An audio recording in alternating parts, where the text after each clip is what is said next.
Meshkujt apo femrat? Kush shpenzon më shumë para sipas statistikave? Pyetja se kush shpenzon më shumë para meshkujt apo femrat nuk është thjesht një debat klishe në rrjetet sociale apo në tavolinat familjare. Statistikat ndërkombëtare ofrojnë një panoramë të qartë mbi zakonet e konsumit dhe menaxhimin e financave mes gjinive.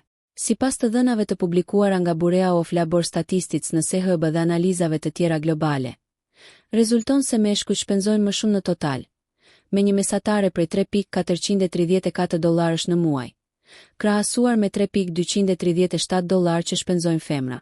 Kjo diferencë lidhet kryesisht me të ardhurat më të larta të meshkujve, por edhe me tendencën për të shpenzuar më tepër për makina, pajisje teknologjike, restorante dhe argëtim.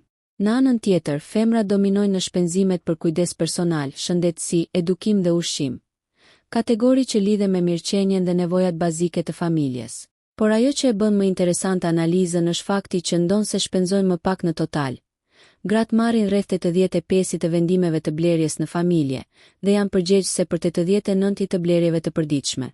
Ndryshe nga meshkujt, femrat tregohen më të kujdesshme. Bëjnë krahasime çmimesh, përdorin kupona, kërkojnë oferta dhe planifikojnë buxhetin me prioritet për nevojat kryesore. Meshkujt, sipas të njëjtave analiza, rezultojnë më impulsiv, veçanërisht kur bëhet fjalë për blerje të shtrenjta apo luksoze. Nëse ju pëlqeu kjo video, shkoni në kanalin e YouTube-it Big VIP Albania Kosova, që e gjeni në bio. Mos harroni që të bëni subscribe dhe të klikoni butonin e ziljes që të informoheni për videot më të reja.